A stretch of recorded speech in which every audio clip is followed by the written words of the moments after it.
Mais d'abord, Philippe Val, que l'on retrouve comme chaque lundi. Bonjour Philippe. Bonjour Dimitri, bonjour à tous. Ouvrons votre chronique par une citation. La lecture des journaux est la prière matinale de l'homme moderne, disait Hegel.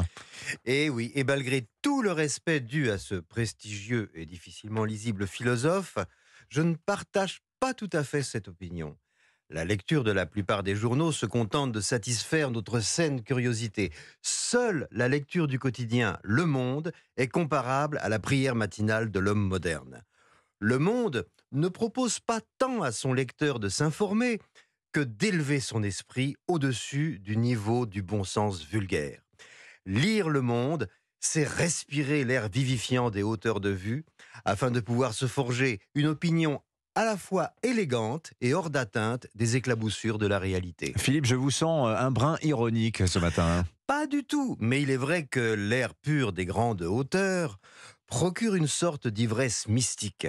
Agréable, certes, mais qui parfois provoque des troubles de la perception au point de confondre, par exemple, des abayas et des lanternes.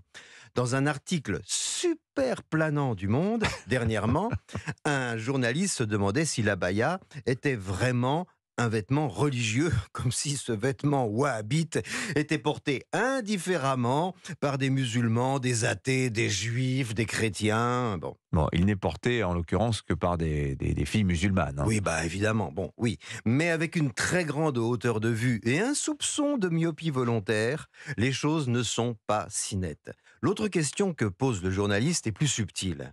L'abaya est-elle cultuelle ou culturelle? Et pour suggérer la bonne réponse, il précise que Cécile Duflot a posté sur les réseaux sociaux une robe Gucci qui ressemble à une abaya, avec ce commentaire: une robe longue, couvrante, est-elle une atteinte à la laïcité? Alors, prenons un gros shoot d'oxygène pur et admettons que l'abaya n'est pas cultuelle, mais culturelle. Alors, sitôt surgit un problème.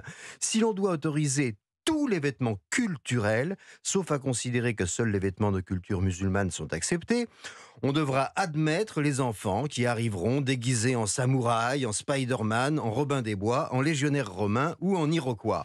Or, on autorise ces déguisements culturels qu'une fois par an, le jour du carnaval de l'école. Pour respecter l'égalité de traitement, on pourrait d'ailleurs faire pareil pour l'abaya. Bon, vous avez tiré trop fort sur l'oxygène, vous aussi Philippe, il faut redescendre là. Allez, j'arrive. Mais l'auteur de l'article, lui, est resté perché. Il remarque que Pap Ndiaye, l'ancien ministre de l'Éducation nationale, en refusant de se prononcer sur le sujet, s'est heurté à la droite et à l'extrême droite que Le Monde accuse dans plusieurs articles d'avoir eu la peau du ministre.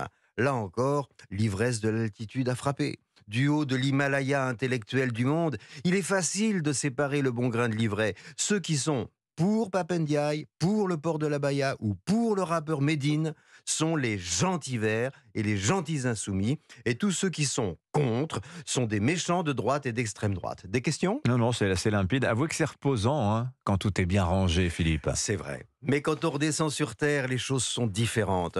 On y croise des communistes, des gaullistes, des socialistes, des centristes qui défendent la laïcité parce qu'elle garantit le même traitement et le même enseignement à tous les enfants, sans distinction de sexe ni d'origine. Avec tout le respect dû à notre éminent quotidien de référence, notons qu'il procède par syllogisme. Si l'on applique le raisonnement du Monde à la littérature, on peut alors affirmer que les couleurs des coccinelles étant le rouge et le noir, Stendhal a écrit un roman sur les coccinelles. Vu de très haut, c'est crédible. Quant à nous qui souffrons du vertige, quittons-nous par une prière matinale en paraphrasant Prévert. Notre confrère Le Monde qui êtes aux cieux, restez-y et nous ne resterons sur la terre laïque qui est quelquefois bien jolie. Merci beaucoup Philippe Val, votre signature à lundi prochain. Merci beaucoup Philippe.